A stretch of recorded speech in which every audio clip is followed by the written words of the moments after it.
Hello, everyone. Welcome back to Court of Swords, week 39, I believe, maybe 40. 39? 38 was Sunday. It's been like 3 days since our last episodes. No one has done anything new, I don't think. No. Adam's also muted. He hasn't learned. He's still an affiliate yet. He's yet to get his partnership. Oh. Damn. Ooh, cold JP. But he did get your new sub. You get one sub emote. It's gonna be great. I like how Topical. I'm gonna start using affiliate as like a put down. It's gonna be great. It's gonna take over Twitch. I can't wait. Man, you're that's just gonna an be fun. affiliate? Oh. Oh, okay. Wow. Affiliates are over there, please. Please go talk I to other affiliates. I heard at the next Twitch party at TwitchCon there'll be a separate room for affiliates. I think so. Yeah. They're gonna have the affiliate They- room, and they it's got- actually outside near the dumpster. That's what I was saying. Yeah. They got ball in a cup and rice cakes. Love that Oh game. my god! I can't wait till somebody clips this and be like, Yeah. this is the problem with the Twitch community. It'll happen. We all need to start showing up to Oh streams my in like top hats and monocles with like champagne. Hello, partners. Yes, hello. Oh Very good. my god! You know what? I've been calling you. You joke, but I'm one of those purveyors of having the suit and tie, and all that, and a black tie formal event. But you I know gotta Dan's about it. with the like penguin, like the tails. That's Yeah. when you really. I There mean, it Max, is. if you were really cool, you'd go to the holiday party for Twitch because that's exactly what it is. Yeah. Yeah. Yeah, I mean, I wonder what percent of partners we are in. If perhaps you would say is 1%, perhaps. I think we deserve my our own God. special place That's Yeah. true. where the plebs can't touch Okay. us. That's Away true. from the serfs and the peasants. Jesus. And tax cuts too. No. Well, since I don't have my normal thing to go around and ask every single person, we're gonna do guest topics for the first opening of the show. So, and you Oh. get to what are we talking about? Guest topics? Yeah, what are we talking about? We gotta open the show and talk about something. Oh God, I don't have anything interesting to say. That's Well- like the story of my life. We spent 30 minutes on shampoo with Morgan Webb. Yeah, that's true. We did. It is true. Yeah. I mean, Peloton bike We all talked over Ann there, so let's just damn it, keep doing that. Skype. Yeah. does that. I got the new bike. Yeah, my Peloton bike got delivered yesterday. How was that? Did you get good delivery people? Yeah, he set it all up and everything. Did That's they like great. tell you how to like adjust it and then set it for your body or no? Because that's what Wheat got. I don't know what Wheat did, but The video. I mean, the thing shows you a video of how to do all that. So I just Yeah. did that. man, He was just here. It is. maybe and Wheat left. lied to me because Wheat said like his delivery guy like came in and was like, "Oh, you look about 6'2". Okay, let me go ahead and adjust all these things," and they like adjusted the bike perfectly for him. And then my guy was like, "Watch the video," and then fucking peeled out of his car. So See, the difference between you and wheat, though, JP, is that people like wheat. So it might be true. it might have I was been a that real you were- asshole to that guy because I didn't answer the door for like 20 minutes because it was 7 a.m. And I answered. I was like, "Are you just okay?" And then, yeah, it was good. Yeah, makes sense though. Yeah, it it's makes fair. sense. You probably said or did something. Yeah, Put 'em off. something for sure. Something that ticked him off. And have you done your first ride yet? I did. Yeah. How was it? What'd you do?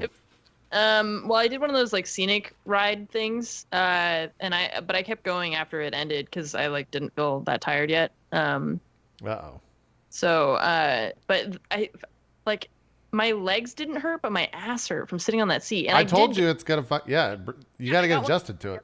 It's like everything. Like I was like prepared for it, and it was still just like my ass hurt so bad. Yep. So, but I did like 7 miles, and it was really fun. So Yeah. I'm excited to do more of that. What resistance were you at?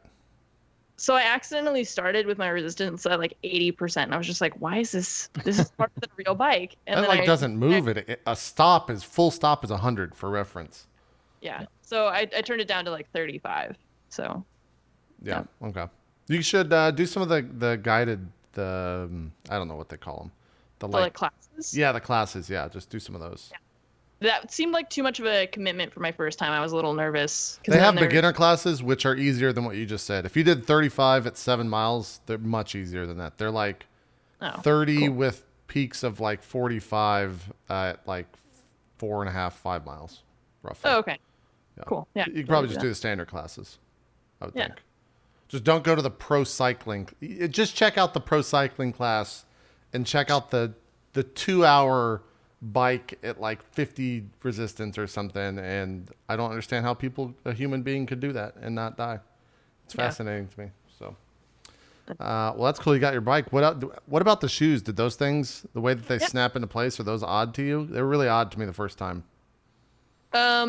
Yeah, it was a little hard to get it into to clip it into the thing on the first time, but then once you figure it out, it's pretty easy. So, Yeah. I mean, I've done a lot of like road biking in the past, but nothing with the actual clip-in shoes.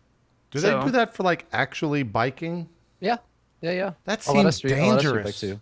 Like, Well, I mean, you get used to it, right? Like, and that's the safety thing is the issue about whether you go like clipless or clipped pedals. Like mine have the cages on the pedal. I don't wear the shoes because I don't want to like wear them around. right. But yeah, like it's actually easier. The clip-in shoes are easier to get out of than a caged pedal. That just seems most of the time. dangerous. But I guess you don't fall off your bike that often, maybe. Well, yeah, and like for me, the cages are more important for my bike because I only have a front brake and the gear thing is fixed. So I have to push back with my legs to brake the back tire. So if I don't have, like if I come out of the clips or whatever, I only have the front brake. So the cages are better for the kind of bike that I have. I see. It's also scary when you forget that you're clipped in for a second, and like I as I was biking, On a just real bike or yesterday? yesterday. Okay. I like naturally went to kind of like move my foot off of the pedal and then realized that I was clipped to it. So I like had a moment where my heart rate was just like, I'm gonna die. I'm gonna get like thrown off of Your body does very weird things where it's like, you can't move your legs. Okay, I'm gonna fall over sideways. Yeah. I'm pretty scared that that's going to happen because I put the bike right at the top of a stairs, right next to a staircase. So if I do like you're happen dead. to fall over, I'm pulling like probably a 400 to 700 pound bike along with me down the stairs, crushing me as I fall. So Yeah. that'll be good. That'll be a fun story to read in the news if that actually happens for everyone else. So, well, cool. You got a bike. We still got at least 21 minutes, Ann, for guest topics. So what are we talking about? Oh God. Do we talk about movies here? We talk about Wonder Woman? We could.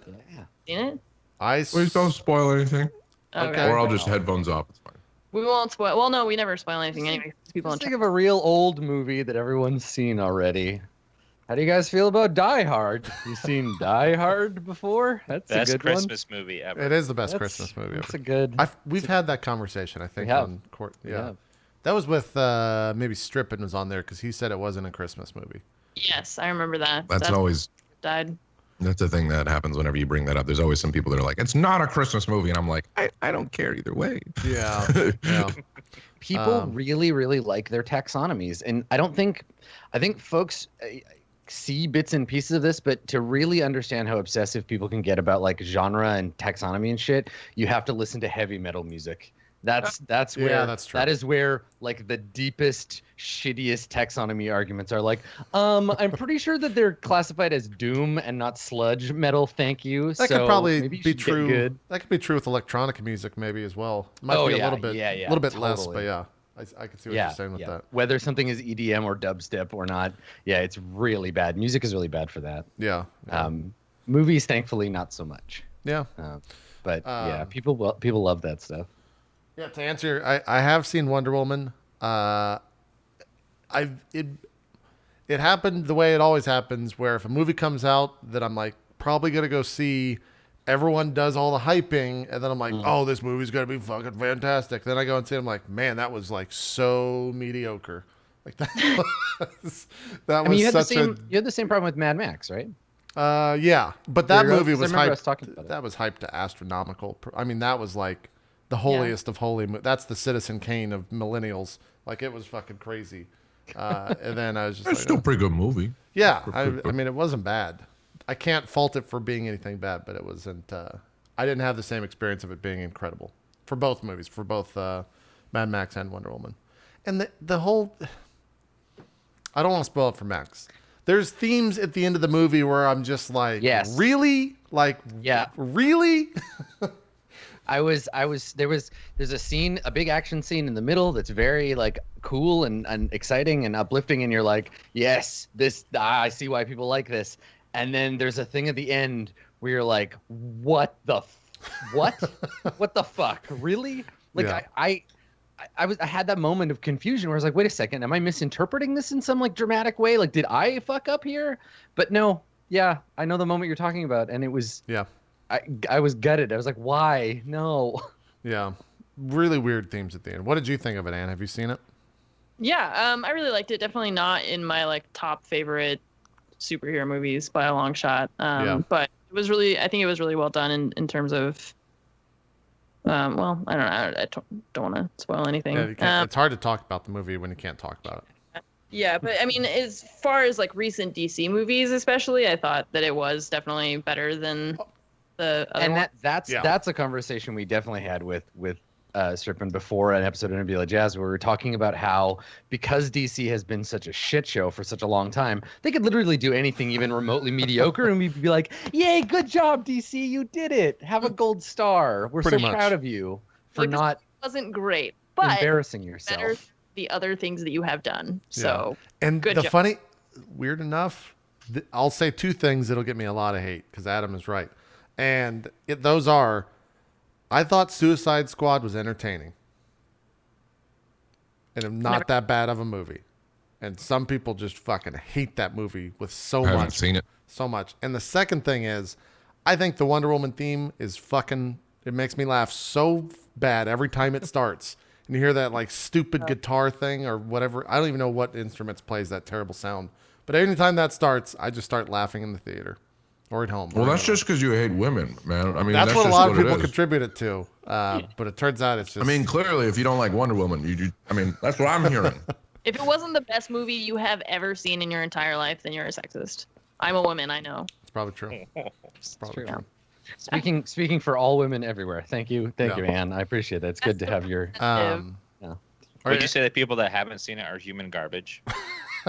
No, they have potential to be human garbage. They're like Schrodinger's trash, right? We don't know if you're trash yet. We'll find out. Jesus. We're good. Okay. We're going in today.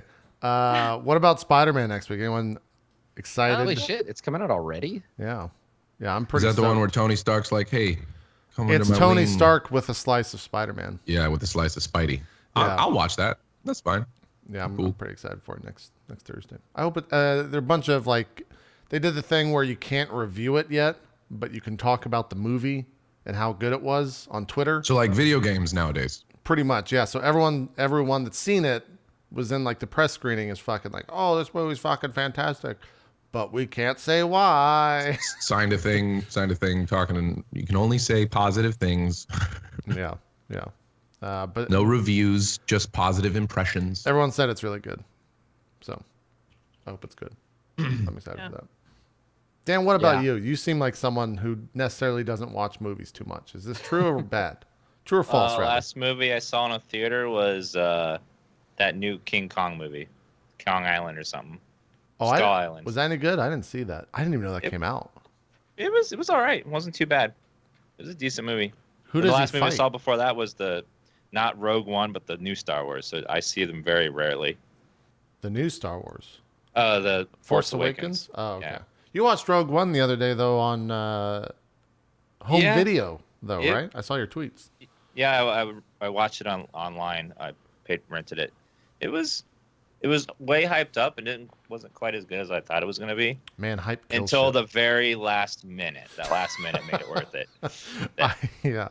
I The know what Darth you mean. Vader yeah. moment. Oh, yeah. Yeah, that was worth it. That was worth watching the whole movie for sure. So, here's the thing: have you seen any of the adverts for Glow on Netflix? Yeah. I've seen it Read about that. visually, but I don't. Man, I've seen that- the advertisement. That static image show for it. is like unbelievable. It is good. I watched an episode. I was like, what the fuck? Am I gonna watch a show about wrestling in the 80s?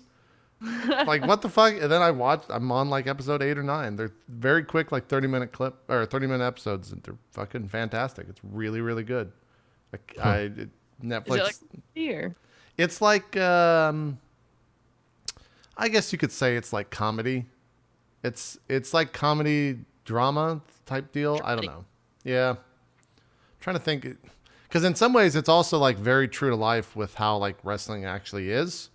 Like So on a scale of like WrestleMania 10 to like the movie The Wrestler with Mickey Rourke, where does it fall in terms of realism?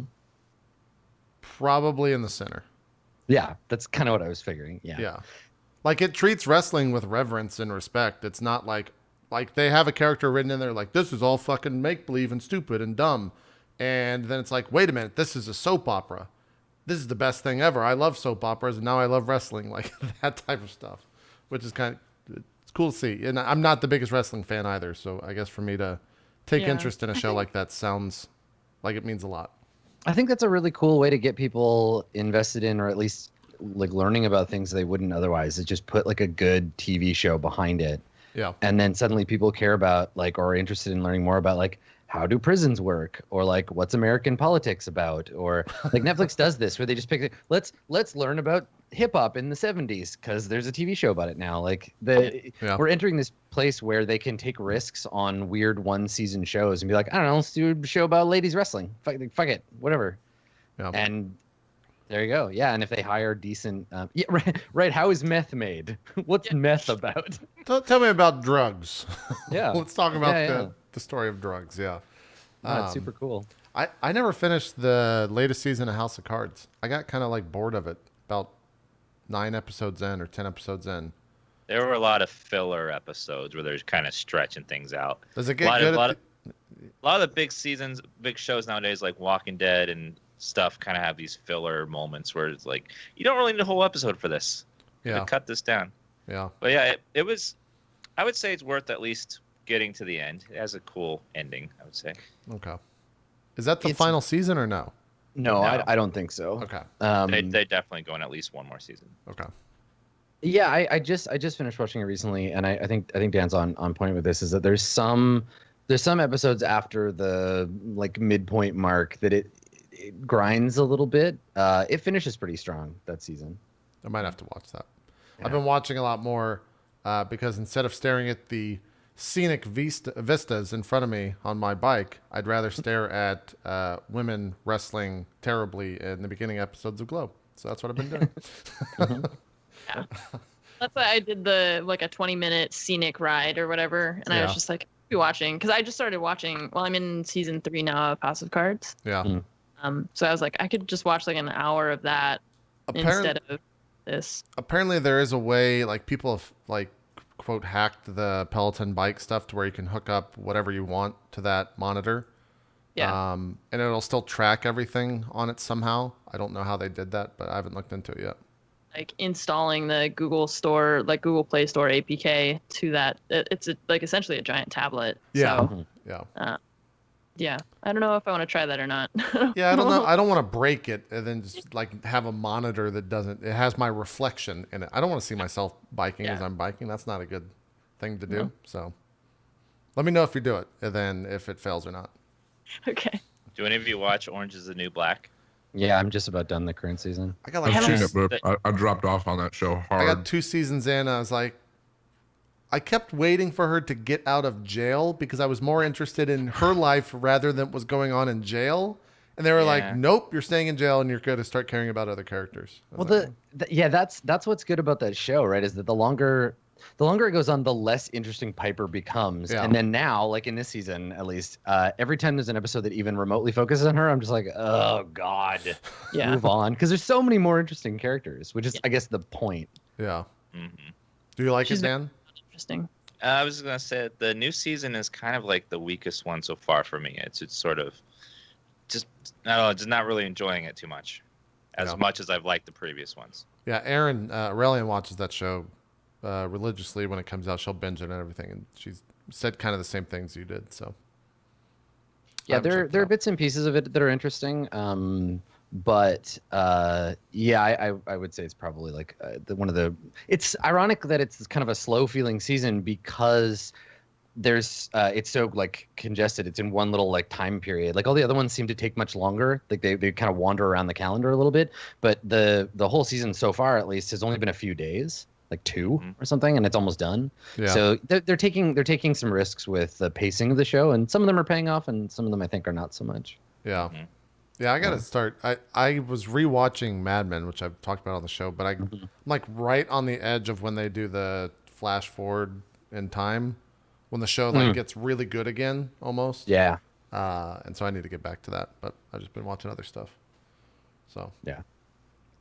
I think we're good. I think Ann did a good job with the subject. We can move along because we don't have anything else to say original.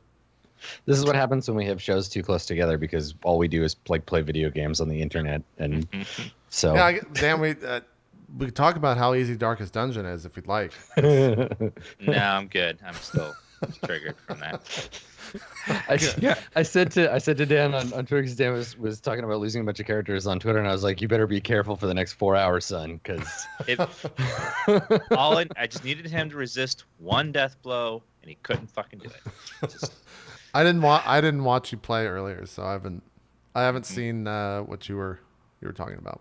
So because I want to get into that game. I still haven't touched it, and I feel like now is a good time since it has even more content that I can get into. Now, here's the thing though, with the Crimson, it's called the Crimson Tide, right? Isn't that what Crimson it is? Court. Crimson Court. Crimson Tide Sorry. is a movie from the 80s. Yeah, it's a movie.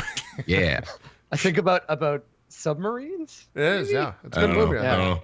I don't know where that came from, but the Crimson Court. Is that something that's just baked into the game then immediately from the start? If I'm like a new person starting a new run, Yep. like is that content? It's all in there. Yeah, Okay. it Does it- kind of bakes into the entire game, so it's not Does it- just. But there is one dungeon that is the main hub of it. Okay. Does it make the game like inherently Oh, like, it makes harder? it makes you want to kill yourself sometimes. It's just Maybe Dan's the wrong brutal. person to ask him. Yeah, some of Dan the might- mechanics are brutal. In this moment, Dan might not be the best Yeah. person to It ask. is. Well, It is either very way. brutal. It's so much so that I've played about probably 15 to 20 hours, and I haven't started it yet because I know how brutal it is, and so I'm like trying Yeah. to amp myself up for it. I'll probably start up a campaign of that soon, and then name everybody our Court of Swords characters and watch us all die. We'll die pretty quick. That happens. It's true. But yeah, I think we're good, Adam. I think we can begin the dungeoning and dragoning. It's only 123. I know. I'm reading the Wikipedia article for Crimson Tide right now. This movie looks great. Crimson Tide's great. Yeah. Doesn't it have Denzel Washington? Yeah, in it? Denzel Washington, Yeah. Gene Hackman. We should just Yeah. watch that. You've never seen It's that? about it's about He the wants his USS fucking Alabama. key, man. He won't take his fucking key away. It's great. You should watch that movie. I'm pretty sure I probably have seen it a long time ago, like with my dad when I didn't really understand what I was watching. You know what I mean? So if I watch it now, I'd be like, oh, wow. That movie's Yeah. really good. There's a lot of infighting on a sub is basically what They happens. won, Hans Zimmer won a Grammy for the main theme. Man, I gotta watch this movie. Yeah. Bam. It's good. Mm. It's really All right. good. Pulled that out of somewhere in my brain, and now there you go. Look at that. I'm gonna watch Crimson Tide. Done. Made a note. I'm gonna watch it. Looks good. What's Some the other stuff. good submarine movie? There's another one. Hunt for Red Hunt for Red October. October. Yeah, Hunt for Red October. That's yeah. the classic. Yeah, Yeah. fucking Sean Connery and his terrible accent. Yeah. Yeah. I think Crimson Tide's better than Hunt for Red October. I think you're probably right. Yeah. Maybe. Yeah. And there was the other one that's the spoof with Kelsey Grammer. What the hell is it called? I know what you're talking about. But, Yeah. I watched it. Rob once. Schneider is Down Periscope. Yeah, Yep. that's what it is. That's Down it. Periscope. That's the one. All right, Max. Fucking connecting the stuff. Max, here's the new plan. We're gonna start a short-lived YouTube series about submarine movies. Yeah. So let's do it. You watch Das Boot and U-571. It's gonna be great. Yep. Great. I don't think I care about submarines. We'll call it Films from the Deep. There was some movie. Oh, what was that movie where it was like a bunch of people? It wasn't a submarine, but it was like a cruise ship. And was it like Poseidon? no? That's also a submarine, isn't it? No, that's I think it's cruise ship. I just remember there was one scene. There was like something in like the pipes of this ship, and I remember some woman goes to the restroom to like hide from it, but it like sucks her through the toilet. And it was one of the most horrifying things I've ever seen. I was like Someone's saying Speed 2, cruise control. I mean, Speed 2 was set on a boat. It was, yeah. surprised by that. Is that Abyss? No. I don't remember what it was. Ghost Ciao. ship. I'm Deep waiting Rising. for chat to If you describe it enough, chat will pick it out. If you, It's Titanic. It's obviously I Titanic. remember that part. Some kind of monster. I don't know. is it like a horror movie or is it like a? Deep Deep Rising. Oh, Does that have Samuel L. Jackson in it? probably. He's in a lot of movies. Why did I watch this? I was like It's a blanket statement. Yeah, I was gonna say, Max, have you ever considered becoming a film studies teacher? You have some poignant insights. He is. I'm just saying he's in a lot of movies. Little known fact about Mr. Sam Jackson, he's in a lot of films. It had Famke Johnson. How in it. dare you? You know what I'm talking about. I do. He's in okay. everything. It's a fucking meme that he's in everything. Oh, that's Deep Blue Sea. Is that the one that has Ice-T's song "My Head Is Like a Shark's Fin"? Is that? Because I think that's deep. That might be Deep Blue Sea. Because I remember that came out and I couldn't understand why the fuck Ice-T wrote a song called "My Head Is Like a Shark's Fin." That's a whole other subgenre. That's LL Cool of J. films. Sorry. The films in which a kind of washed up rapper makes a special song just for the end credits. Yeah. Wasn't there a Call of Duty song with like a rap song that was custom written for it? What game was that? It was really bad Is that too. 50 Cent "Blood on the Sand"? Is that what you're talking about? No, it's Ghost, Call of Duty Ghost. Oh, and Advanced Warfare both have special rap songs written for them. Oh. Wow. I didn't know that. Wow. I didn't know Yeah. that. There you go. Anyways, Rap music. we went down a weird, deep, dark path, but it was great. We're back. We survived it. Here we are. Welcome back from the tangent. Yeah. Yeah, so I mean this episode is really on y'all what you want to do. You have the shadowy house of the Falcon awaiting you. Whether you want to go back in there. We talked a little bit at the end of the last episode about potentially going back in and trying to finish the job with the statue. But also, Jiva, that there's a vault below the house, potentially full of treasure and gold, and that's why you were around. But now you're all tangled up with these weirdos because of the vision that you had. Also, there's wolf vengeance to be had. So Yes. many paths lie before you, my friends. I think in the night while you're resting, well, some of you, I guess, Enoch, you're watching out the window. Right. But as the night goes on, a storm begins to sort of brew, and by the time everybody else is awake, a kind of hazy, warm rain has started. So even through the windows of the inn, you can smell from outside the smell of wet stone, the kind of damp heat radiating through the windows, and then also the whole neighborhood has this smell of like wood fire, right? Wood smoke from the now mostly out little garden fire that started as a result of your tangling with some animated trees. So yeah, it's an oppressive atmosphere into which you awaken. The city has these summer storms sometimes in some of the districts, and they are not pleasant. The city employs sorcerers to try to keep the city's weather systems under control, but this is not severe enough to require magic, and so just everybody wakes up. You wake up damp and hot, and there's a sense of sort of cloying heat in the air to you. But I think that the group of you have kind of regathered in the room downstairs, the kind of common room of this inn. And yeah, what do you want to do? What's the plan? Wolf vengeance. Yeah, I don't want to rush in there though. I think that as a boy, Enoch and his family used to go hunting for like sport, like things like wolves and bears and whatnot. But there was another noble family that they hunt with who was kind of known for that, as we weren't. We just got brought along because we were friends with them. And so they always kind of taught, or one thing I always remember them doing was researching before they would go out and hunt. And so with that in mind, I think we want to go somehow research the wolves. And I don't know where we would start. Maybe the library, just being that we've already been there. But if there's somewhere else. The place that you visited before, where you met with the spirit, that was it wasn't a library. It was like a civic building where they kept like permits, and the spirits of the city met to. So you can't. I mean, you could go there and ask about that stuff, but it's not like a lending library in the same way that a regular one does. Does the Hunters Guild still exist in the city? from where I used to go as a childhood?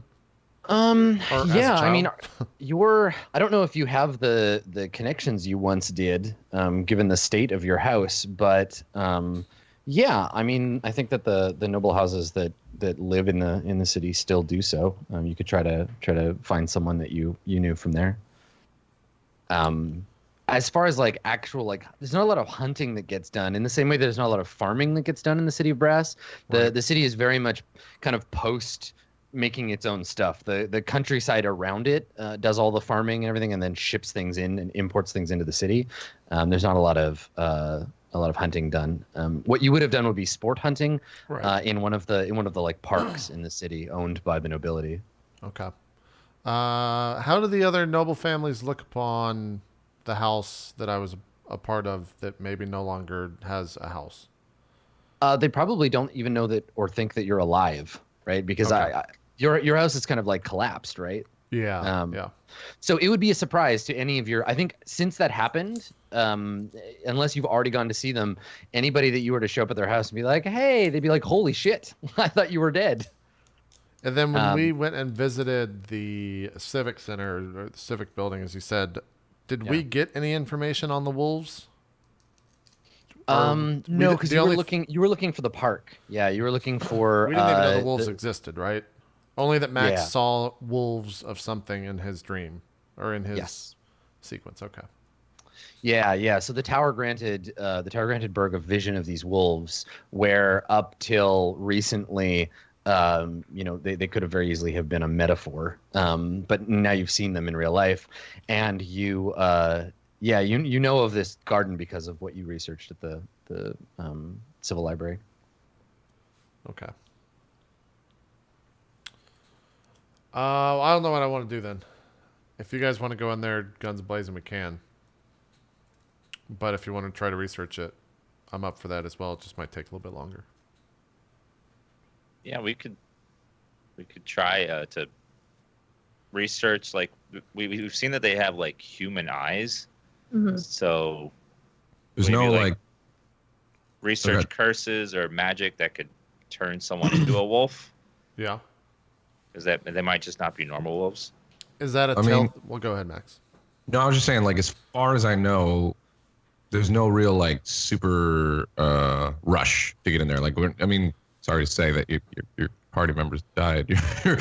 Right. Well, I mean, your servants died. Yeah. So last thing it makes sense in there that we would try to like gather some more intel, maybe about the locals if they know anything about it, or like I said, since it is such a like magical town, surely there's someone in here that can tell us something like that.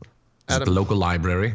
Is lycanthropy a thing that exists that we know of, or is that just a rumor, a myth, a tale? I mean, the thing is, like, you're personally not a wizard or a sorcerer or anything. Totally. So for you, yeah. I mean, there's always stories of shapeshifters and people who can change into animals, people who are cursed to be in animal form but retain their human intelligence. But those are, as far as you know, like stories you tell kids to scare them, or like, the reality of those things is hard to separate from the story. Yeah. If nothing else, too, we can get some health pots if we have that gold. Yeah, I mean, buying things in the city of Brass is We haven't really done that. It's the easiest thing, yeah, because it's a huge city with massive markets, and it's just about the question of knowing where to go and who to ask. We could also inquire about the stone golem as well, Mm-hmm. if that's something we want to deal with.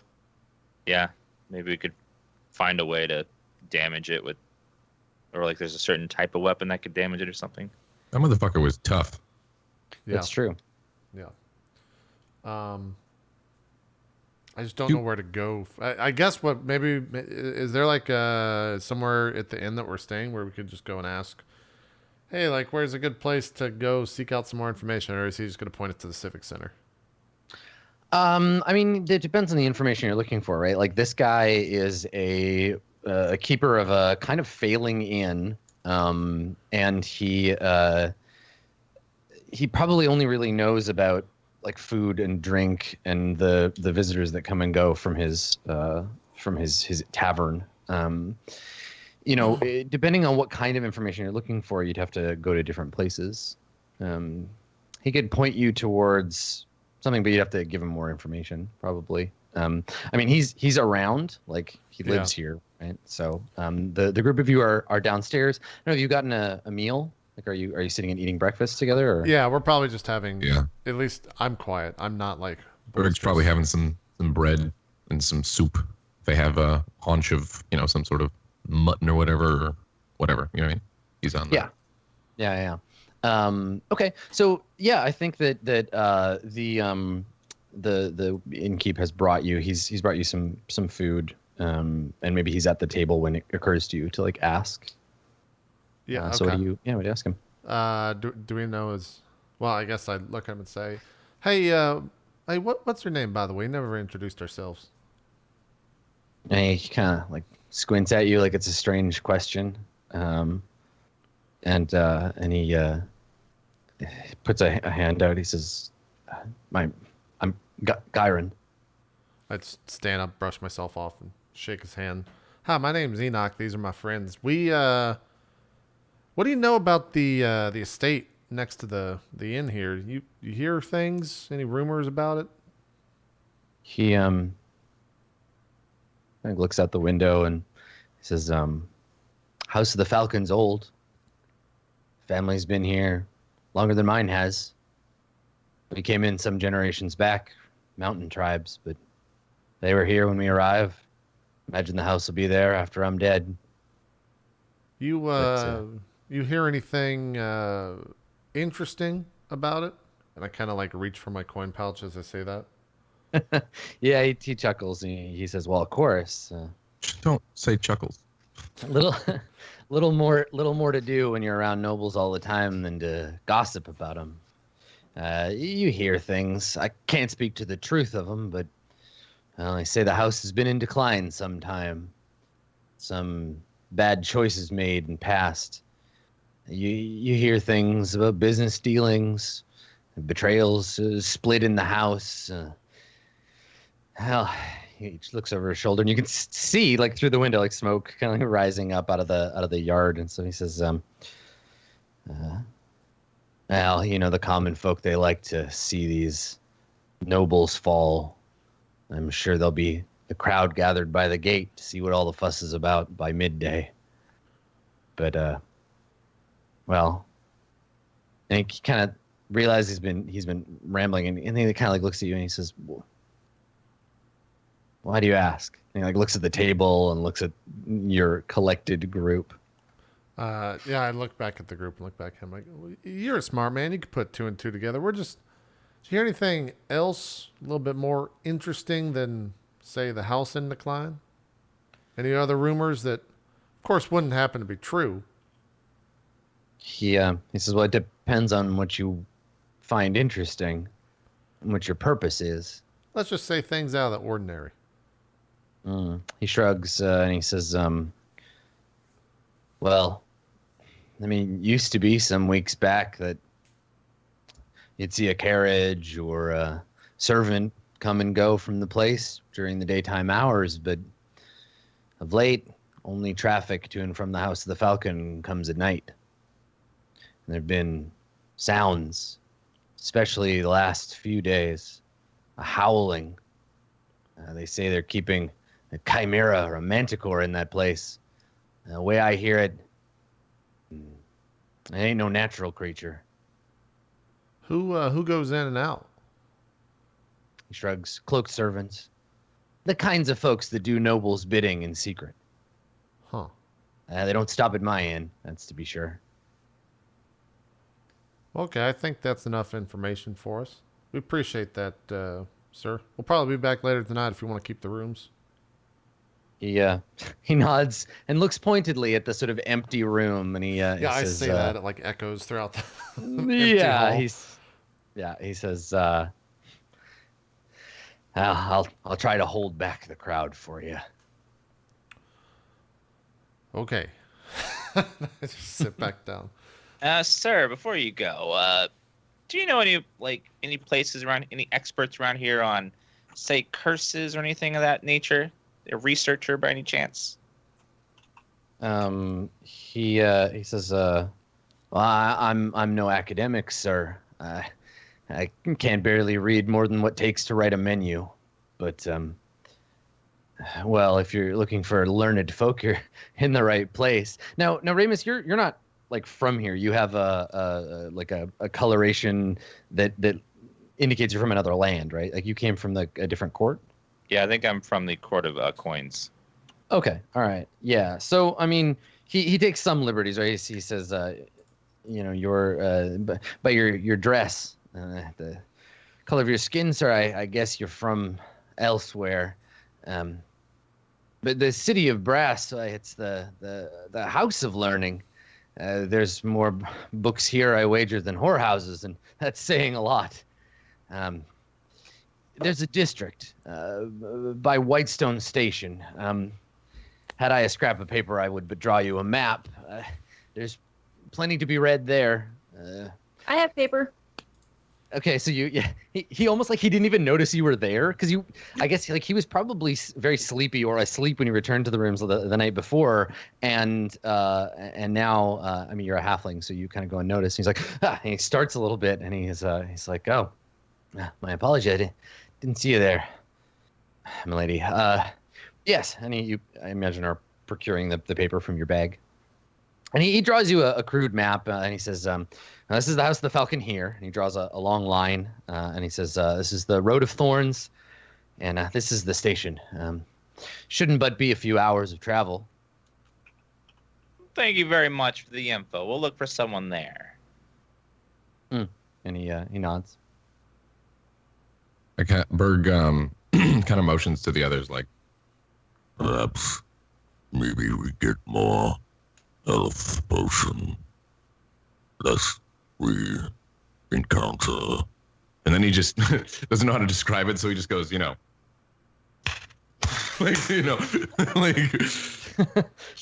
Violence, danger of various sorts.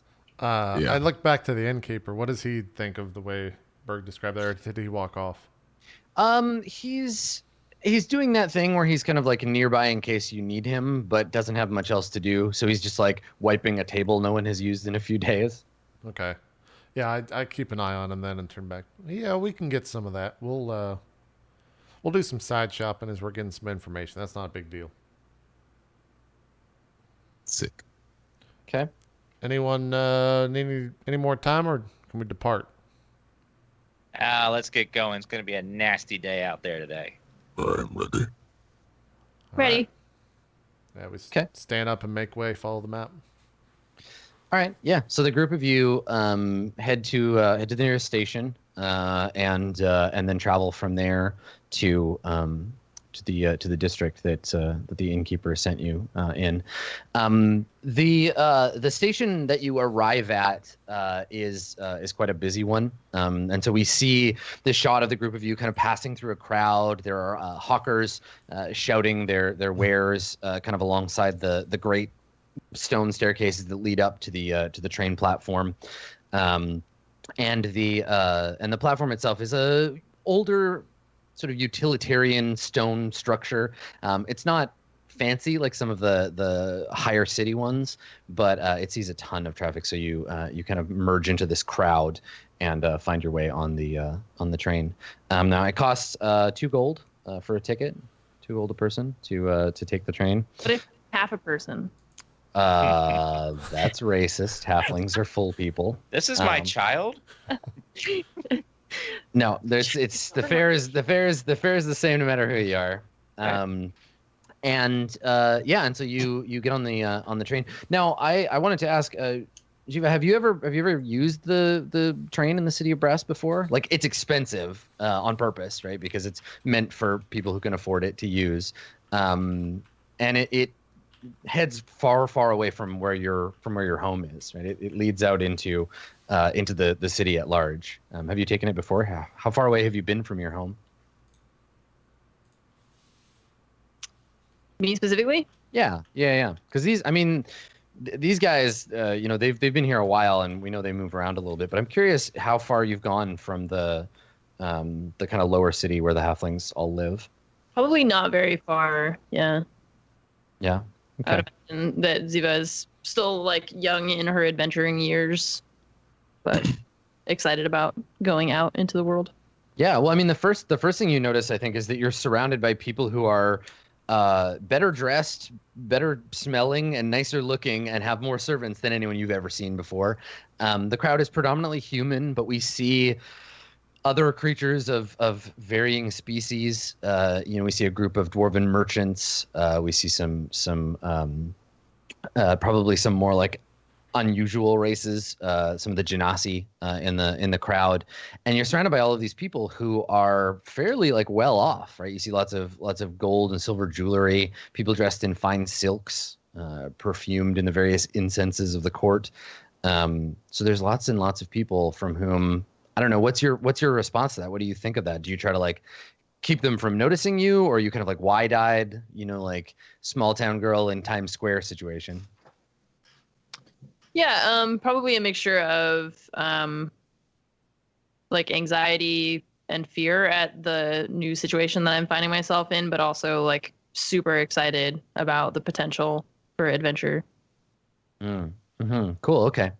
So yeah, you get onto this train, which is a series of wood and stone structures, kind of like little rooms.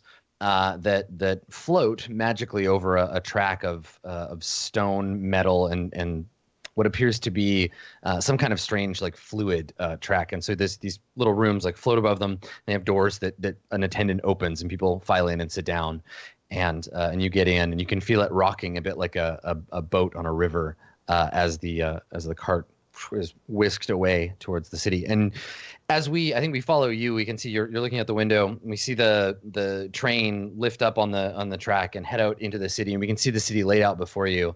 And the city of Brass stretches in all directions infinitely. Like it goes out to the horizon and then vanishes in a haze. We can see all these towers coming up from the various districts, and you can see off in the way away from you're headed, right behind you. You can see the station where your people live. You recognize it by the kind of green smoke that's venting up from the Undercity, where the channels of Brass are, and so we can see all of this as you head away from home. When we fade out on that scene, we fade in on your arrival in the District of Scholars, and as promised, it's full predominantly of sort of stuffy looking libraries, legal buildings. This is a place where there are academies of learning, schools, and what have you, and then the attached markets that go along with supporting something like that. So tons of street food like carts, lots of merchants that are selling to busy students who only have time to kind of leave the classroom to eat and then return, and then lots of open plazas with fountains or little gardens where there are students of the various disciplines offered in this district, sitting and reading from scrolls, debating philosophy. The whole place has a kind of placid air to it, even though there's this kind of hubbub of energy, people rushing from one place to another. And then we see the group of you amidst these students looking a little out of place. Maybe not you so much, but Berg and Ramus, any of you being like armed as you are, definitely out of place. And Jiva, you have a fairly easy time blending in here if you need to. Most of the time, being a halfling in an area, a district, even a room full of humans, you get overlooked basically by default, which is an advantageous position to be in. But it'll just mean getting attention might be hard. So yeah, you step out into this crowd, and what are you gonna do? So where are we specifically headed? Do we have like a building that we're trying to go to? No? We were just told No, this I don't area think so. would be the best place to find information. Yeah, if you're looking to learn something. Is there like road signs, or is there like a town map in front of us? Like, what do we see in front of us besides just a ton of people walking? I think this is the thing. We see you step out and someone bumps you from behind and they're like, watch it. And you kind of get jostled around in this crowd because everyone here seems to have somewhere to go very quickly. And you're just kind of like, well, here's maybe a better question. As someone who's been in the town for quite some time, like when you go to a new district, what's the best usual path to go find more information about said district? The train's purpose is to move people from one place to another. Once it drops you off, the city doesn't care. You just get swallowed up by the crowd again. Some places will have a signpost, or they'll have some kind of directions. But honestly, like this area, it does not. You tell me there's no Avena like in Mass Effect, just telling you whatever you need to know. No, not here anyway. This district, you could seek out like a member of the Harissa, the guards. So like they're everywhere. The Harissa are like meant to protect the streets. So just like cops basically, and they're employed by the city. They're everywhere. So if you got a friendly one, they could help you. You could also try to find like a shrine to one of the arcana, particularly like the Wheel of Fortune. They might be able to point you in the right direction. You tend to be able to find those all over the place. Okay, well, we step out. I'd maybe try to bring my duster jacket closer because it's probably hidden everyone as the train is getting ready to depart again. Berg walks full wide. He's not caring about anyone else because I'm assuming everybody else just kind of goes around him because he's rather large. Yeah. I turn around and look at Ramus and Berg first, and all right, let's go ahead, and then I look down at Ziva. Let's keep our hands to ourselves, if you know what I'm saying. Let's not cause any mischief. And I'm just staring right at Ziva again. And Berg, let's keep the anger at a minimum. And Ramus, don't be a dick. Are you trying to ask the impossible, sir? I seem to have done that of all three of you. I am. Yes. Fine, you speak for us then. I'll keep my mouth shut. Unless I Okay. can't help it. Well, okay. I mean, that's usually the case. We'll see what we can do here and look to get some information. And then I just turn and start walking into the crowd, having absolutely no idea where I'm going. Right. Okay. Sure. Yeah. I mean, I think we see you. Yeah, we see you pass by. There's an old dwarf woman who has an overflowing cart with strange-looking books and scrolls just kind of piled up on the stone around her. She's extended a canvas umbrella over her cart so the warm rain doesn't land on any of the books. And she's standing on a pile of books, shouting at people, and you see her arguing with a student over the cost of some text that he's trying to buy from her. And we see that in the background as you walk by and out into the crowd. So are you? I guess is your intention to just like go and try to info gather? Pretty much, like ask around. I think Enoch would just walk into a building, the closest one that he sees, and just see what it is. Just walk into a random building. Yeah, and then I'm just gonna ask the shop owner, like, "Hey, we're looking for so and so," and we'll see what happens. Okay, yeah. So just like go into a random shop. Yeah, the first shop that we see, because he's gonna know Okay. the town better and maybe be more helpful. Sure. Okay. Yeah. So you walk into a store. You just pick a random place and open it. And when you walk in, and everybody comes in behind you, I assume. Is anybody staying outside? Yes. Yeah, you're gonna hang out outside. Okay. So you walk in, and we stay for a second with Jiva, and you can see that they walked into a store with two big sets of windows on either side of the door. The glass windows show on the other side what look to you like they have displayed in them like a row of feathers.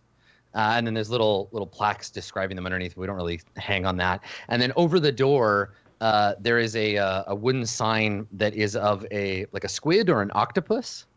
And it's wrapped around the name of the store, but it's written in a language that or in a writing that I don't think you understand.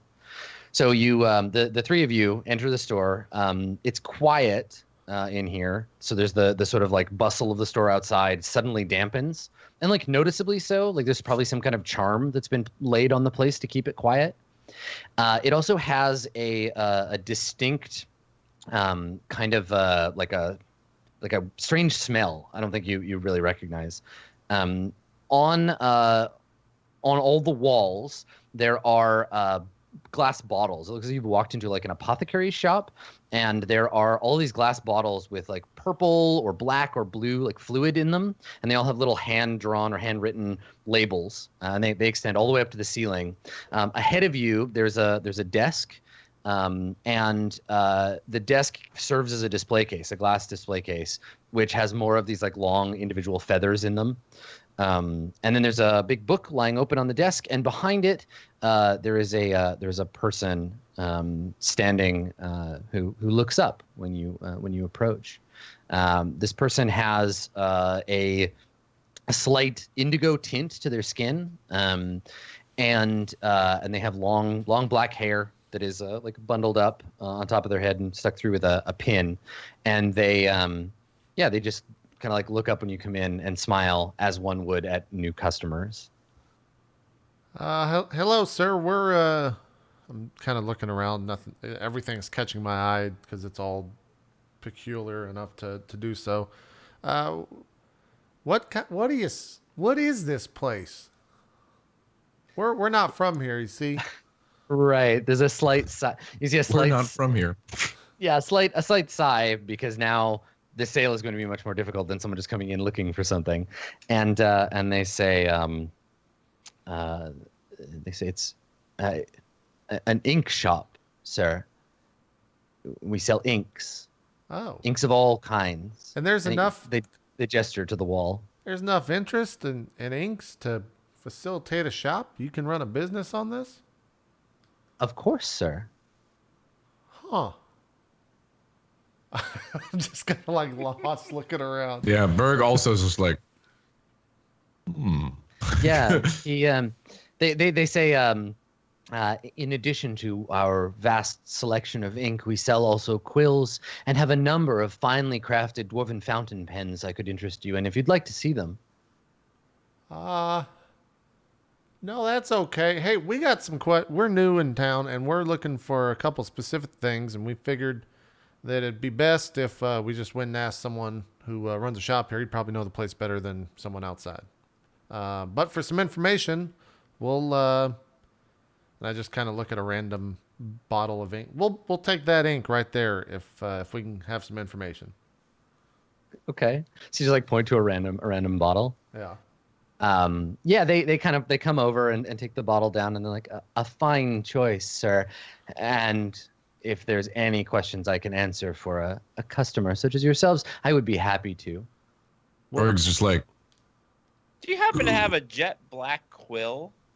I like black. They look at you and they say, well, yes, sir, we have many. What were you looking to write with? Parchment? Pulp paper? Tattooing, perhaps? We have implements for all kinds of things. I just want one that's pretty. He smiles. Yes, of course. And so they come over and place the bottle down on the counter, and they produce for you a number of beautiful like black quills that you can choose from, and explain the creatures from which all these feathers came from. And so I think that they kind of like gather up whatever it is you're looking for. And then Berg, you want anything before we is there anything? Sorry, sir, but got to make sure. Berg like kind of like taps like one of the ink things, and just like, Do they do anything other than write? Well, that's a good question. Do they, sir? Are these magical in nature? Is such a thing? I'm of the mind that the intricate details required to create a truly beautiful pigment are a form of magic in and of themselves. But no, none of the ink is inherently arcane, though we do have a number of customers who might use it for such a purpose, scroll work, both divine and of the more mysterious arts.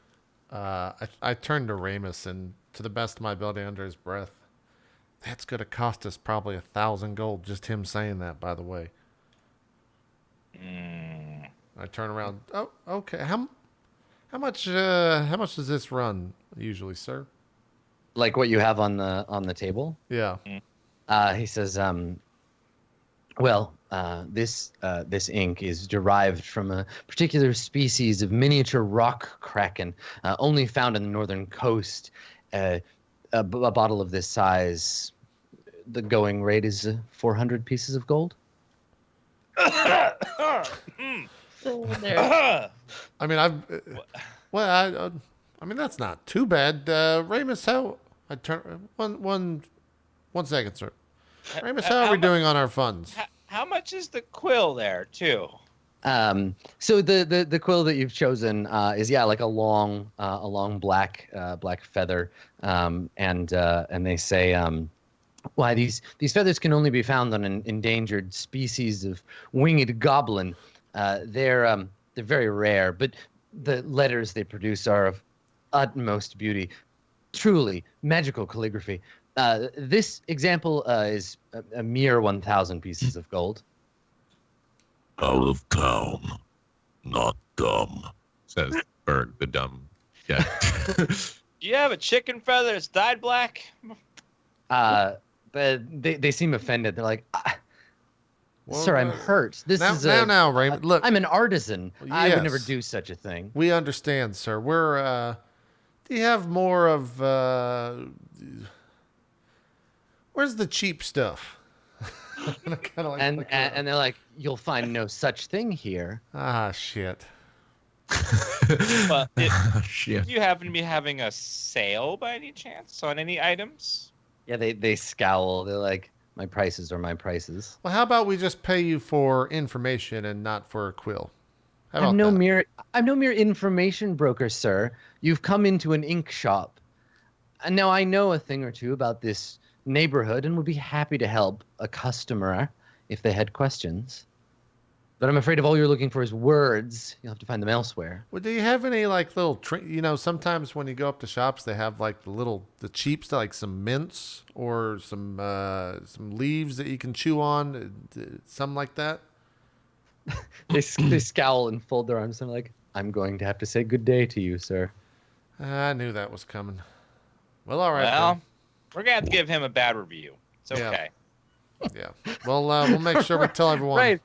There's these little halflings that stand on boxes in the town square wearing red, and they shout out reviews of places. Yeah, they just yelp on the into the crowd. Exactly. The city yelpers. Yeah. Ramus gives the downtown ink shop Yeah. Hear ye, 2.5 stars out of 5. Ramus. Overpriced, snooty workers.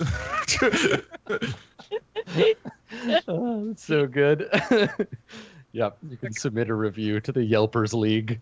Yeah. We walk out. Sorry for wasting your time, sir. Just too much for us. I kind of like look at the three of us. We don't write things. Yeah, they look pointedly at Berg. Yeah. Stare all you want. Have a good day. Okay. So you head outside. Yeah, we shut the door once again. All right, cool. Well, why don't we grab our first break there? All right, yeah, let's take our first break. Still got 3 hours left to go, and hopefully more shops to visit. As we come back, Ooh, I'm excited. as we come back into Core Swords, we'll be right back with hour 2. We'll see you then.